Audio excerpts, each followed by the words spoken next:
അപ്പോൾ ആശാ വർക്കേഴ്സിന് നമ്മൾ സംസ്ഥാന സഹായമായിട്ട് 211 കോടിയാണ് നൽകിയത്. 23 കോടി രൂപ ബജറ്റിനേക്കാളും അധികം നൽകിയിട്ടുണ്ട്.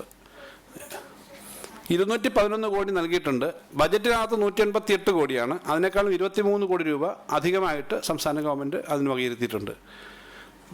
മറ്റ് പല സ്കീമുകൾ, ദേശീയ സമ്പാദ്യ പദ്ധതി സ്കീമിലെ ഏജന്റുമാർക്ക് 240 കോടി, NHM-ന് സംസ്ഥാന വിഹിതമായിട്ട് ബജറ്റ് വകയിരുത്തലിനേക്കാളും 60 കോടി രൂപ അധികം നൽകി. 425 കോടിയാണ് ആകെ നൽകിയത്. പിന്നെ സ്കൂൾ പാചക തൊഴിലാളിക്ക് 379 കോടി, അയ്യങ്കാളി തൊഴിലുറപ്പിന് 120, അങ്ങനെ പല മേഖലയിലും കൊടുത്തിട്ടുണ്ട്. പുഞ്ച സബ്സിഡി തന്നെ 3 ഇരട്ടിയാണ്, വെച്ചതിനേക്കാളും 3 ടൈംസ് നമ്മൾ കൊടുക്കേണ്ടി വന്നു.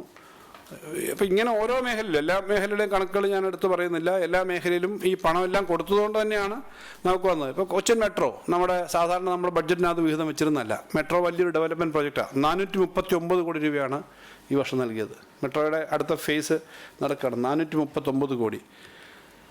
ഇങ്ങനെ എല്ലാ മേഖലയിലും KSEBക്ക് പ്രാവശ്യം 495 കോടി രൂപ, സാധാരണ ബഡ്ജറ്റ് വെച്ചിട്ട് അത്രയും പണം കൊടുക്കുന്നില്ല, അവരുടെ ഒരു പ്രത്യേക സ്കീമായിട്ട് 495 കോടി രൂപ പിന്നെ KSEBക്ക് മാത്രം നൽകി.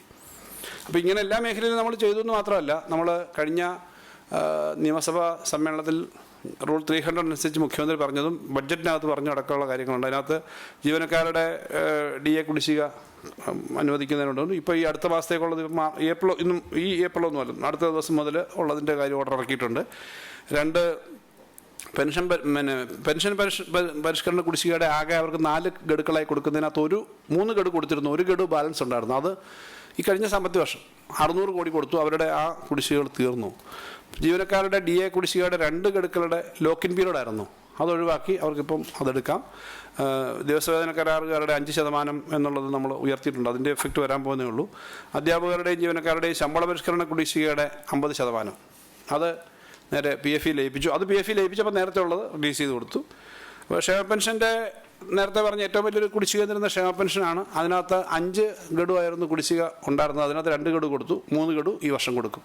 അങ്ങനെ സാധാരണഗതിയിൽ ഈ ധനകാര്യ വർഷം, സാമ്പത്തിക വർഷം എന്ന് പറഞ്ഞാൽ നല്ല ബുദ്ധിമുട്ടേറിയതാണ്. എന്നാൽ ഈ കാര്യങ്ങളെല്ലാം നന്നായിട്ട് ചെയ്യാൻ പറ്റിയിട്ടുണ്ട്. നിങ്ങളുടെ എല്ലാം ഭാഗത്തുനിന്ന് നല്ല പിന്തുണ ഈ കാര്യത്തിനകത്ത് ഉണ്ടായിട്ടുണ്ടെന്നുള്ള കാര്യം ഞാൻ പറയുകയാണ്. പൊതുവിൽ ചില കാര്യങ്ങൾ ചൂണ്ടിക്കാണിച്ചിട്ടുണ്ട്, എന്നാൽ ചെയ്യുന്ന കാര്യങ്ങൾ പോസിറ്റീവായിട്ട് തന്നെ കൊടുക്കാൻ നിങ്ങൾ തയ്യാറായിട്ടുണ്ട്. അപ്പോൾ അത് ഈ മാർച്ച് മാസം കഴിയുമ്പോൾ ഈ സാമ്പത്തിക വർഷം കഴിയുവാണല്ലോ. ഏപ്രിൽ 1 തൊട്ടുള്ള ബഡ്ജറ്റ് നമ്മൾ പാസ്സാക്കി, ഫിനാൻസ് ബില്ല് പാസ്സായി, ഗവർണർ കഴിഞ്ഞ ദിവസം ഒപ്പിട്ടു. അടുത്ത ദിവസം അതെല്ലാം തുടങ്ങും. കേരളത്തിൻ്റെ ചരിത്രത്തിൽ കഴിഞ്ഞ ദിവസം സ്പീക്കർ പറയുകയുണ്ടായി, 10 പ്രാവശ്യമാണ് ആകെ ഈ മാർച്ച് മാസത്തിനകം തന്നെ ധനകാര്യ ബില്ല് പാസ്സാക്കാൻ പറ്റും. അത് വലിയൊരു നേട്ടമാണ്. സാധാരണ ഇത് നല്ല ടാസ്ക്കാണ്. ഈ പ്രാവശ്യം നമ്മളങ്ങനെ പാസ്സാക്കാൻ പറ്റി. അതുകൊണ്ട് അഭിനന്ദിക്കുകയുണ്ടായി കഴിഞ്ഞ ദിവസം സ്പീക്കർ നിയമസഭയ്ക്ക് വേണ്ടി. ഈ ഗവൺമെൻറ് വന്നതിന് ശേഷം നമ്മൾ 2 പ്രാവശ്യം അങ്ങനെ സമ്പൂർണ്ണ ബഡ്ജറ്റ് പാസ്സാക്കി. ഇത്രയും കാര്യങ്ങൾ ചെയ്തിട്ടുണ്ട്. അപ്പോൾ ഇതിനകത്തുള്ള സന്തോഷം നിങ്ങളുമായിട്ട് പങ്കുവെക്കുക എന്നുള്ളതാണ്. ഇന്ന് അവധി ദിവസമായതുകൊണ്ട് പിന്നെ ദീർഘിപ്പിക്കുന്നില്ല. അപ്പോൾ അത് പറയാൻ വേണ്ടിയിട്ടാണ് ഇന്ന് വിളിച്ചത്. ഇന്ന് കഴിഞ്ഞാൽ പിന്നെ അടുത്ത ദിവസങ്ങളിൽ അവധിയാണല്ലോ.